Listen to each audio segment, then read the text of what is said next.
दोन दोन मे थोड़ा एमरजेंसी मीटिंग सह कॉन्स्टिट्यूंसी दोई पत कर खस बह ओवर दिम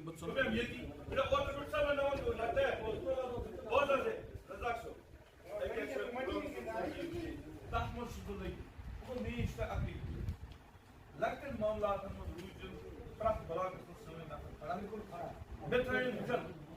अगर दाना पर मान यह किस बेटा वो प्रॉब्लम कर असल प्रॉब्लम कर क्या गो प्रॉब्लम कर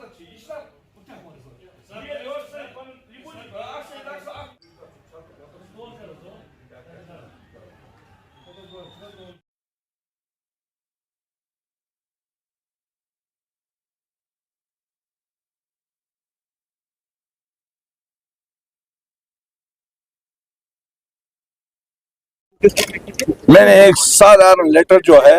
चीफ सेक्रेटरी साहब को लिखी है कि मुझे बताइए जो हमारे एडवाइजर साहब हैं इसका क्या कॉन्स्टिट्यूशनल राइट है वो मुझे बताइए।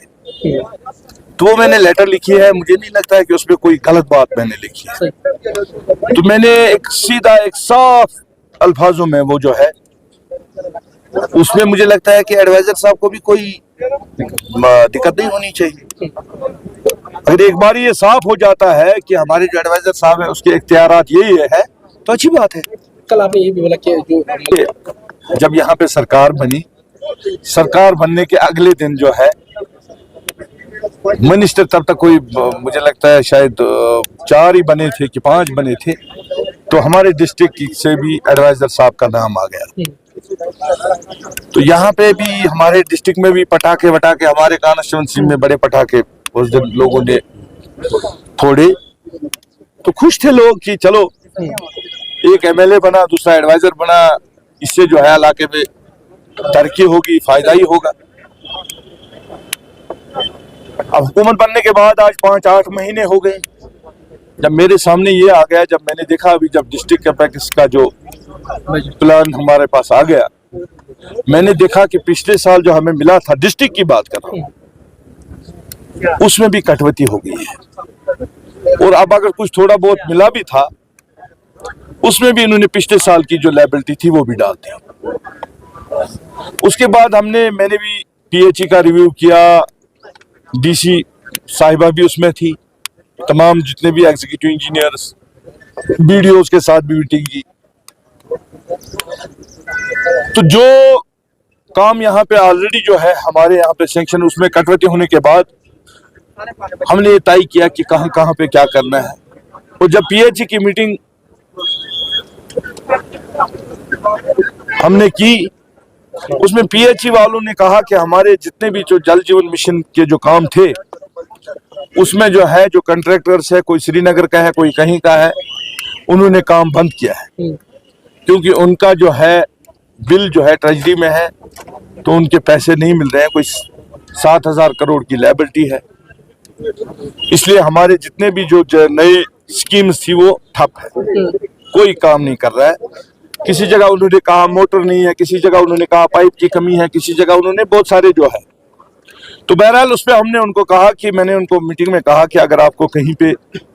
20 लाख 30 लाख रुपए की जरूरत है जिससे ये फंक्शनल हो जाएंगी तो मैं अपने सीडीएफ से दे दूंगा। अब जब तक हम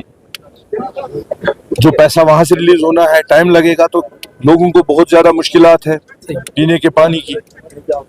तो ये मीटिंग हमने 4 दिन पहले की थी। अब एडवाइजर साहब आया 2-3 दिन पहले वहां पे अपने घर पे ले गए सुगाम में इन्हीं वर्करों को। तो मुझे एतराज उसके साथ कोई नहीं है, लेकिन एतराज इस चीज पे है जो मुझे करना है, जो जिसके इख्तियारात यहाँ के एमएलए को ऑलरेडी दिए गए हैं, तो उस पे रिव्यू करना मुझे नहीं लगता है कि उसका हक बनता है। तो मुझे ये उम्मीद थी कि ये एडवाइजर साहब है कि जो हमारे यहाँ पे जो मतलब प्रॉब्लम्स है, मुश्किलात है, ये ऑनरेबल चीफ मिनिस्टर साहब के साथ उनके उनकी नोटिस में लाए, फिर हमें यहाँ जो है एक्स्ट्रा फंड्स दे, या जो हमने जो डिमांड्स हमने असेंबली में रखे, जो डिमांड्स मैंने उनके सामने सभी एमएलएस के सामने, चाहे वो हमारा हॉस्पिटल का है, चाहे यूनिवर्सिटी का है, चाहे रोड्स का है, चाहे ग्रिड स्टेशन का है, चाहे स्टेडियम्स का है, चाहे कलारूस सदबर्न का है, चाहे वहाँ जो है हमारा जो कलारूस वालों को सगम आर&बी डिवीजन सगम जाना पड़ता है, ये सारी डिमांड्स उसमें मुझे वो मदद करते, क्योंकि सरकार जो है इनकी है, बजाय इनके कि वो मुझे नहीं लगा, इसलिए मुझे कल 9 महीने के बाद मुझे लगा कि ये सिर्फ इन्हीं चीजों में जो ऑलरेडी यहाँ पे है उनका ही रिव्यू करने के लिए आ रहा है, तो मुझे लगा ये गलत है। तो जिस तरह आपने खत लिखे कि मेरे लिए सबसे बड़ा ये क्यों बना, क्योंकि मैंने देखा कि जो काम मैंने ऑलरेडी यहाँ पे अलॉट किए थे, जो काम करने थे, उसमें जो है अफसरों को, मैं जब अफसर लोग जो है बहुत परेशान थे, वो मुझे कहते थे कि हमें एडवाइजर साहब का फोन आता है, ये करो वो करो, ये करो वो करो।